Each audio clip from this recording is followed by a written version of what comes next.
Thank you. Thank you. Thank you, Matteo. Fabrizio is speaking, and thank you, Matteo, Jose, for this kind introduction, and thank you everyone for attending this this webinar, and in such a difficult situation. And so I really appreciate your effort to join this meeting this afternoon, and the idea is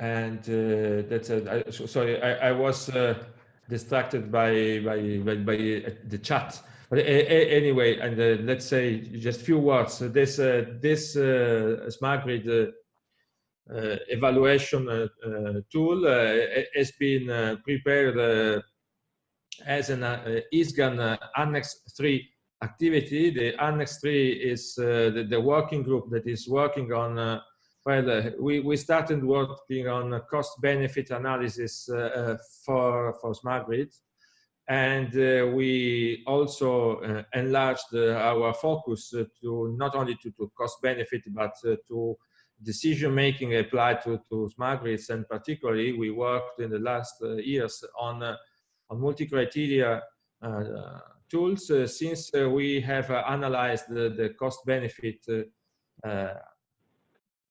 assessment, and we found several gaps in the application to smart grids, and so we decided that a good way to manage the project appraisal in the smart grid field is to match multi-criteria with the cost benefit.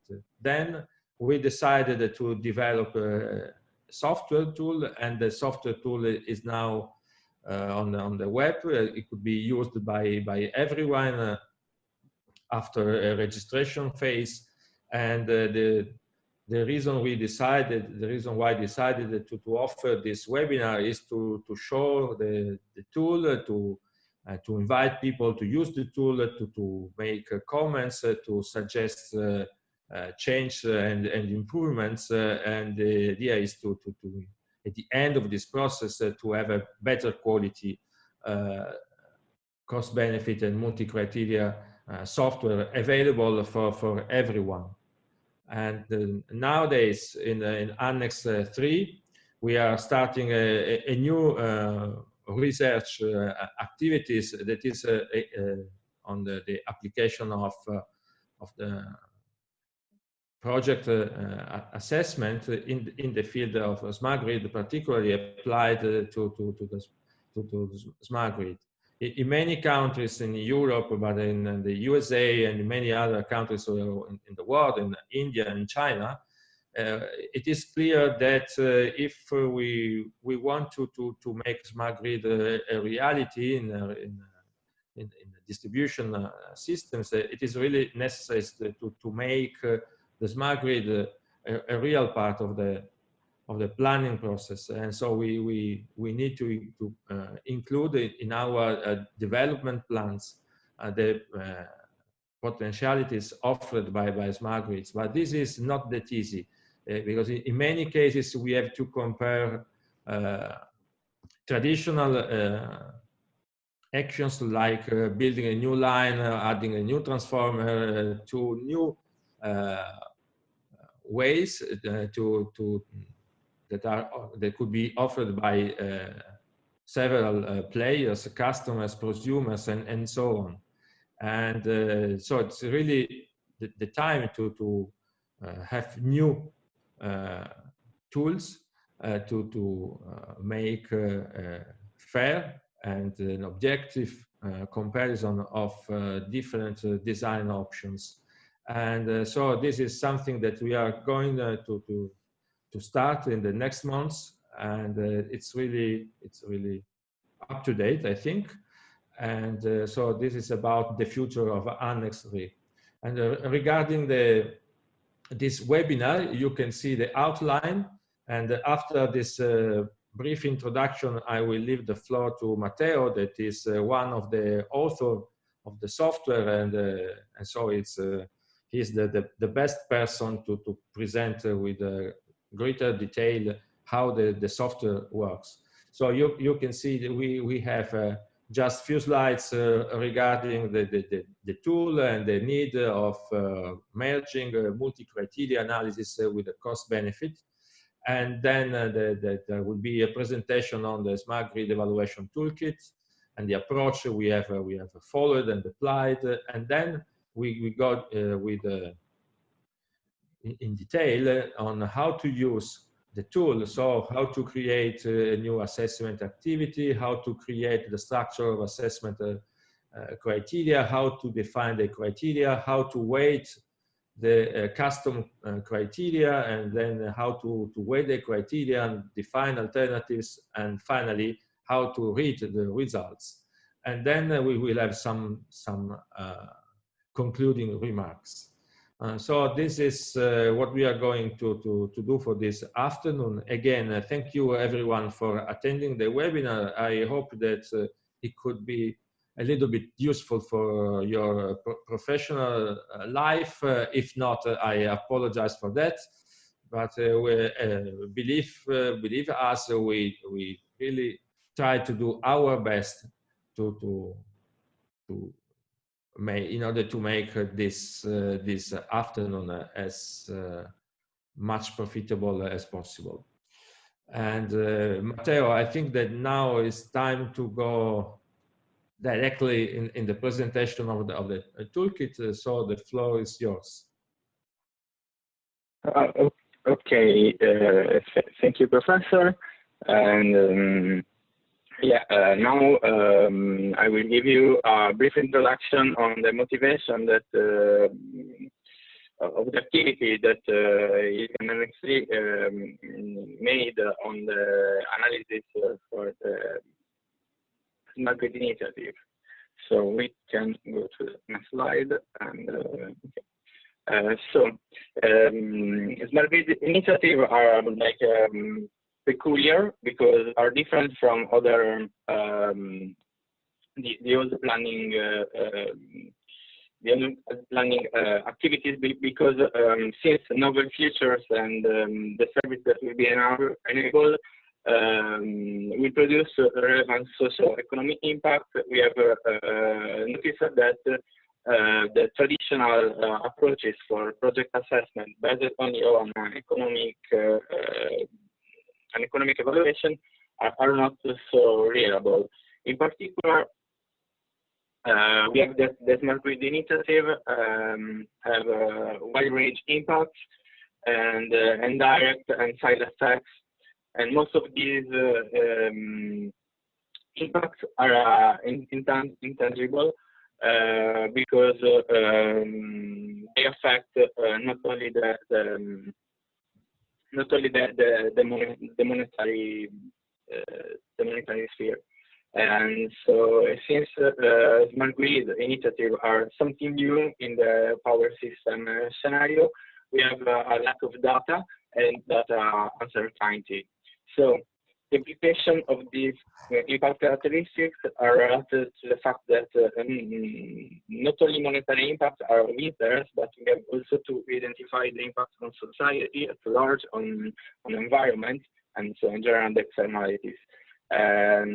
Since this wide range of impacts is difficult to identify the right impact allocation, and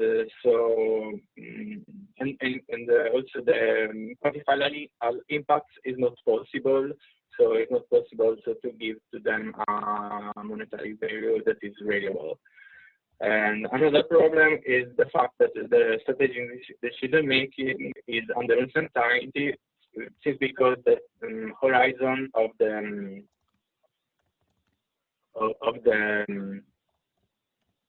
horizon of the planning will be okay. I see that you cannot hear very well. Yeah, it's related to the yeah, Matteo. It's related to the fact that you're calling from a phone, so the sound quality is less good than direct connection through the web. But I'm afraid for today we will have to we have to live with it. So please go ahead. You can resume. Yes, maybe okay, I just try to speak closer to the microphone. Okay. And okay. Okay. I hope that the situation now, you can hear me well, better. And now it's better. Yes, so, now it's better. Okay. So, and by concluding this introduction, I can say that smart grid planning calls for effective tools in order to address these complex decision-making problems. So, we should go to the next slide, and in which we present a combined approach for the evaluation of smart grid projects. This combined approach is based on the cost-benefit analysis and the multi-critic analysis, because in the research activity made within Annex 3, we saw that these two tools are complementary, and we can use the CBA for a monetary evaluation and the multi-critic analysis, the MCA, for a non-monetary evaluation. The combined approach is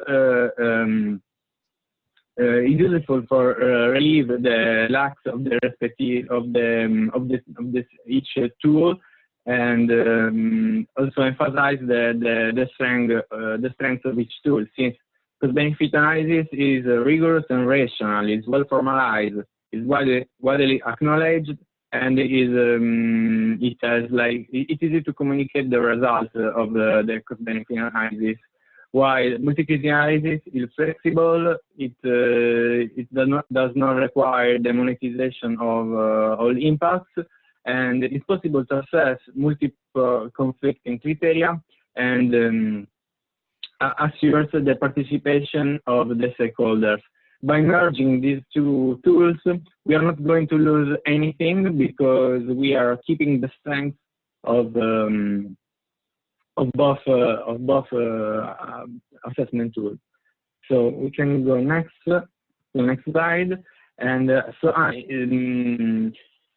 in the past, we already had a webinar here hosted by the NXA, and in which we presented the problem of decision making in the smart grid context, and we provide the theoretical background about the assessment methodologies, and also we understand the weakness of current practice for project assessment.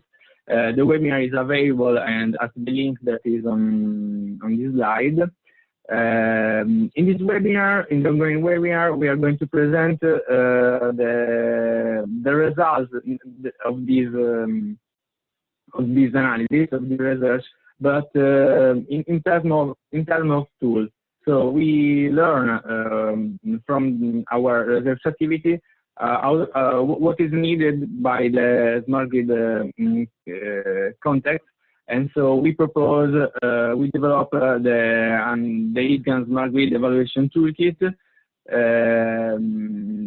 in order to fill the gaps that we found in the context of smart grid assessment.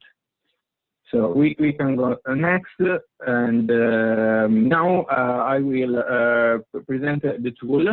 This is on the left. You can see the landing page of this tool that actually is a decision support tool for evaluating smart grid projects that actually combines the cost-benefit analysis and the multi-critic analysis, and allows an output-based assessment of smart grid initiative, but on an automated procedure. And this procedure allows to consider monetary and non-monetary impacts, and also to include the stakeholders' point of view in the analysis. The objective of this tool is to provide a reliable support for orienting the investment and also the regulatory policies on smart grid. We can go next. And this tool is already in use within the ISGAN environment. And this tool has been designed for making high level and the assessment of high level and strategic initiative, and also the assessment of pilot and demo projects. We already have users from 11 countries, and the tool is mostly used for the assessment of active distribution network planning, which includes energy storage system. Also is used for the assessment of activities that concern the installation of storage for increasing the self-consumption of houses equipped with PV plants, and also is used for evaluating the strategies for the storage management in the context in which the storage is shared among users and also the system operator. And also been used for the analysis of smart grid deployment alternatives, and also for assessing strategic roadmaps for developing smart grid. Then we can go next, and in this slide is given an overview of the assessment approach. The tool, the main goal of the tool is to identify the best smart grid option. And the evaluation is based on 3 different assessments, each one on a different area. We have the economic assessment, we have the assessment based on the smart grid deployment merit, and also we have the assessment of the externalities. By composing these 3 assessments, we achieve an overall evaluation of the alternatives. It's worth to highlight that the assessment is based on international guidelines. For example, in this picture, you can see an overview of the structure of the criteria that are used for the evaluation. It's called hierarchy, and we have 3 independent branches. We have the CBA branch, in which the outcome, the result of the cost-benefit analysis of the project is considered. And then we have the smart grid branch, which is based on the guidelines developed by the European Joint Research the Joint Research Center, which proposed a list of policy criteria and the related key performance indicators that are useful to assess which is the deployment merit in terms of smart grid deployment of the alternative. The third branch is concerns the evaluation of the process in terms of externalities. So we can go next, and okay. The software is based on mainly three elements that have to be provided as input for making the evaluation. We have since we have to make a decision, we have to define the criteria hierarchy that is used for evaluate the strengths and weaknesses of each alternative, and each criteria has his relevance for the decision-making problem. So we have also to provide the weight of the criteria. In this slide, it's written that this input is optional, because also our software is able to make an automatic evaluation in which the weight of criteria are defined according to the characteristics of the alternatives. The third, but not less important input for the software is the performance matrix. That is a table which contains the value of the attributes of the alternatives defined with respect to each criterion.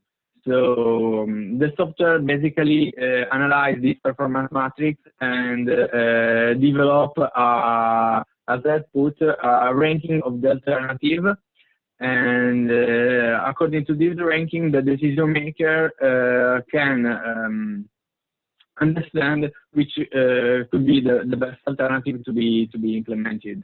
And also, other output of the software are the model, or the multi-criteria model of the problem that has been defined as input, and the stability analysis of the results. We can go next, and okay. How to request an account for the ISGAN tool? It's necessary to request an invitation code at the email address that is written in this slide, and then you will receive an email with your personal invitation code. Then you can log in the smartgrideval website with the credential provided in the received email, and then by clicking the sign up button, filling the gaps with your information like name and surname, you can sign up. And at this point, your registration is completed, and you can start using the software. I can show now in the next slide where to put your credentials in this basic, how to put your credentials in the landing page. And once that you insert your credentials, you will access in the user dashboard, in which on the top we have this box, that is the planning activity management box, in which the user can load an existing planning activity which he already created. And in the bottom section, you can start a new appraisal by creating a new planning activity. We can go next, and okay. What is a planning activity for the terminology of the software? Since each certain planning activity requires to make the right choice, that basically is identify the best planning alternative available in the set, we define as planning activity the container of the decision-making problem.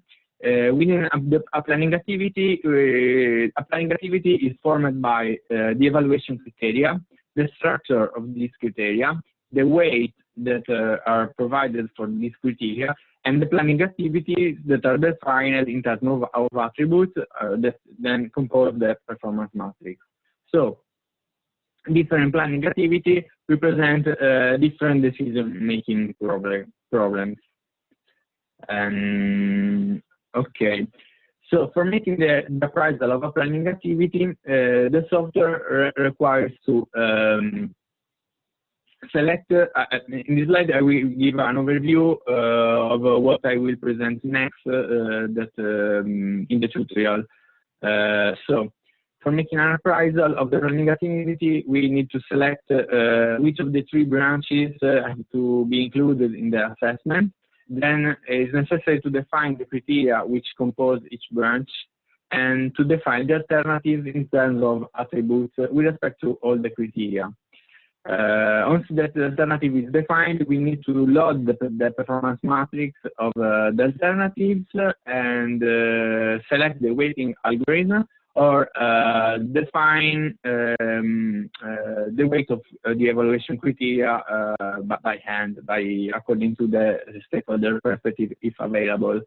Then the software requires to save the structure of the planning activity, and then the evaluation can be made, and the analyst can analyze the obtained results.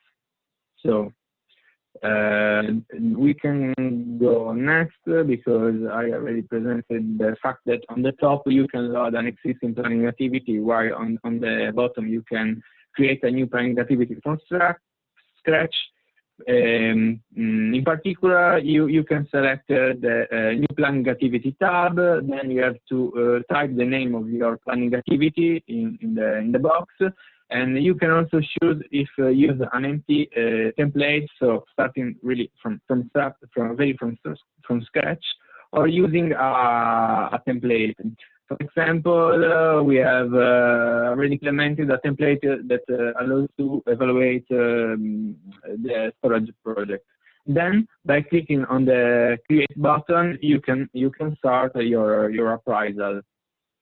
And we can go next. Yeah, we have also the possibility to clone the planning activity that already exists by using the tab on the right side in the bottom section. So we can go next. This is the planning activity overview page. That is the main page for starting the evaluation. The graphical user interface is made for guiding the user in the evaluation process. So there is it's not required any specific expertise on multi-criteria analysis for using the software. And the evaluation is based only on output-based data on the project that have been obtained from previous analysis.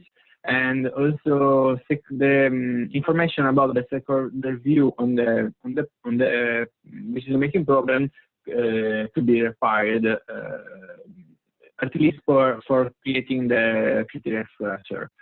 In this page, the user can select or define the evaluation criteria, define the number of planning alternatives, check the process, the progress of the appraisal process, and save the structure, watch the criteria tree that model the decision-making problem, and see the results. So we can go next. And in particular, on the left panel, on the top, is required to write few lines that describe your planning activity, and to provide tags in order to better identify the topic of your planning activity. Then we have 3 checkboxes in which that could be selected for enable one of all the 3 branches that has to be involved in the evaluation process.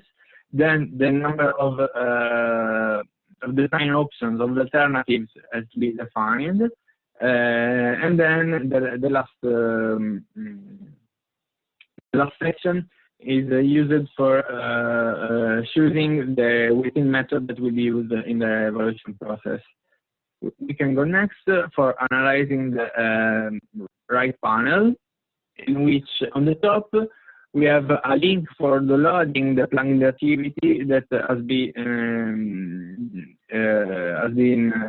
built in the software. Then we have in the alt section 3 links.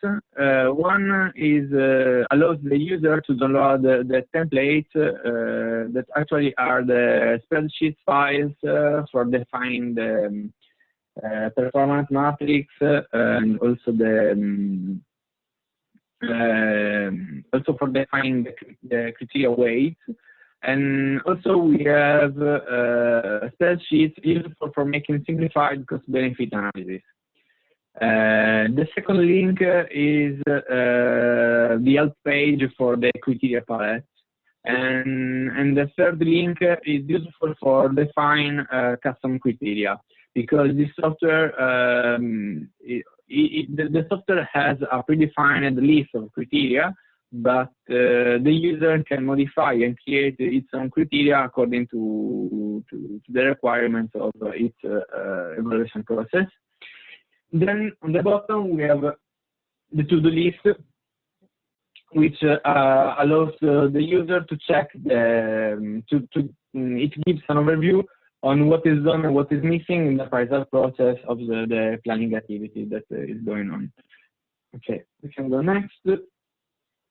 And okay, this is an overview of the 4 buttons that we have on the bottom section of the planning activity page. And so the first button, structure, is used for saving the criteria tree. and it has to be pressed onto the criteria tree is defined and before the data provision. Then the show tree button allows the user to show the diagram of the defined criteria tree. The third button, eval current PA, is the key button for obtaining the results of the evaluation process. And the last button on the right, the red button clears everything. So be careful by clicking this button. Okay, we can go next, and now I will show you how to create a planning activity. So, in the planning activity overview page, the user has to check the checkbox of the criteria branch that he wants to include in the planning activity assessment. So each checkbox enables the corresponding sub-branch. 1, 2, or 3 checkboxes can be selected. There is no any mandatory suggestion on that. So we can go next, and in particular, we focus on the economic branch. So by selecting the economic criteria checkbox, we enable the 3 checkboxes that are for the sub-criteria that the user can include in the economic branch. We have the net present value, the internal rate of return, and the cost-benefit ratio that are the most important indicators that are used for describing the results of our cost-benefit analysis. Also, in this case, one or more sub-criteria can be selected. We can go next for focusing on the smart grid branch. Also, checking the checkbox criteria, we enable the branch. In the drop-down menu, the user can select the smart grid criteria he wants to include in the assessment. For example, in these default criteria are the ones defined by the JRC. And we can go next, and for example, in this, we select the network capacity criteria, and we have 4 different KPIs that are related to the network capacity. And so the user has to select one of these KPI that he wants to include in the assessment, and then press the Add button. And the criteria list that is on the top of this drop-down menu will be updated. For example, we already select the operational flexibility KPI that is linked to the network connectivity criterion. Okay, we can go next. And for building the externality branch, the process is almost the same. We have to select the checkbox externality criteria, and in drop-down menu we can select the externality criteria we want to include in the evaluation, and we can go next, the next slide. And also in this case, there are several KPIs that are linked to the criterion. And by clicking at the list of externality criteria will be updated, and this criteria will be used for the evaluation of the project. We can go next. I will give you an overview on the weight algorithm. The software has different weighting algorithm, but we can define 3 different groups. The manual weight algorithm is based on qualitative weighting of the criteria. In fact, the criteria weights are determined on the basis of the subjective preferences expressed by the stakeholder of the decision maker. So, it's the decision maker that has to say to the software that, for example, the criteria A is 2 times more important than the criterion B.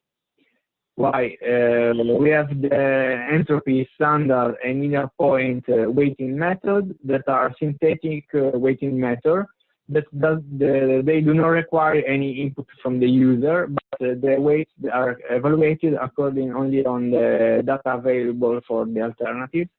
The use of this weighting method is recommended when the alternative have remarkable differences in performances, and a clear point of the stakeholder is not available. Then we have the hybrid weighting method that mix the manual and the synthetic weight method that I described. And details on the algorithm are provided in the guide of the software. But in particular, I want to focus on the synthetic methodologies. The entropy weights are based on the principle of the theory of information. So it means that if an attribute carries little information, then it means that it has little relevance for the decision-making problem. So if the alternatives have small differences in the value of an attribute, then the relative weight will have a small value. A similar concept is used for the standard weighting method. The standard weights are based on the statistical variance. So it considers the dispersion of the attribute's numerical value of the alternative. The greater the variance of a given attribute, the greater is the relevance that the relative criterion has for discriminating the alternative. So the greater will be the weight. The ideal point weighting method is a methodology based on an optimization model which builds a virtual ideal best alternative, and the weights are obtained by optimizing the distances between each alternative and the virtual one. In this way, the overall score of the real alternative, which is close to the virtual one, is emphasized. Okay, we can go next, and like the hybrid methodologies, mix the manual and the synthetic weights, and we have three different strategies for make the aggregation. We have the aggregation by product, in which the weights, synthetic and subjective weights, are combined according to product relation, or we can aggregate these weights by using a linear combination, or also using exponential relationship between the two weight sets. And I mean, in the aggregation by product and by linear combination required to define a parameter that gives the relevance that exists between the synthetic and the subjective weight. Okay, we can go next. Okay, once the structure is completely built, we have to save the structure. And we can go next. And this is the image of the tree of criteria that depicts the criteria structure. This tree of criteria is interactive and responsive, and the user can have an overview of the whole hierarchy that he builds and inspect the specific sub-branches. Okay, we can go next. And okay, previously I said that the user can define its own criterion, and so by clicking on the main dashboard, on the Manage Custom Code Palette link, the user can enter in the Manage Custom Palette page. We can go next. We have two sections. One is for criteria and one is of KPA. The user has to start by defining the criteria. So we can go next, and by clicking Add, a dialog box appears in which the user can provide the criterion ID, a brief and a long description of the criterion, and also he has to define the branch to which the criterion belongs. And this is the result of the of the user input. And once the criteria is defined, we can define the KPI that are related to this criterion. So by clicking in the bottom section, we have the KPI dialog box in which the user has to define the KPI ID, the parent criterion to which this KPI is related to, a brief along description, and the branch to which the KPI belongs. And also, it has to be defined if the KPI has to be maximized or minimized. It means that if a KPI has to be maximized, if the alternative is better with a negative value of the indicator, while it has to be minimized if the KPI, if the alternative is better when the value of the indicator is low. So pollution is a KPI that has to be minimized if we want to decrease pollution, while efficiency has to be maximized if we want to increase, if we want to select an alternative that maximizes the efficiency. So during the evaluation process, that is not something that can be done in one step. We have this to-do list that remind us what is missing and what we still need to do, and what we already made during the construction of the evaluation process. And so we can go next, and I can show you how to weight the criteria. So in the main criteria weight page, we are redirected there by clicking on the branch weight in the to-do list that we show you. And so we have this light bar, and also by modifying the position of the scroll, we can modify the weight that are given to the three branches. In this particular example, we can see that the smart grid evaluation is more important than the evaluation of the externality impacts and the economic performances. And so we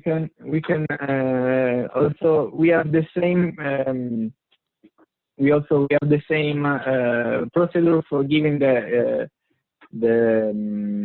weight to the economic criteria that are in the economic branch, while the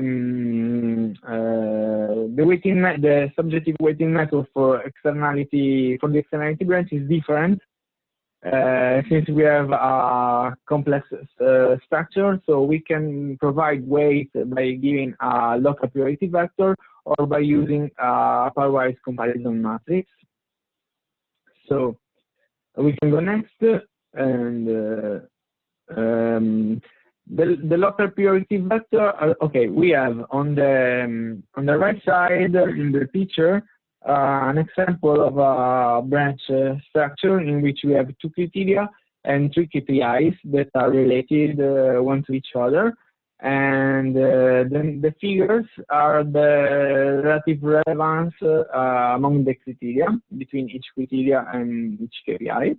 And so we have to provide a matrix that models that tree. We can go next, and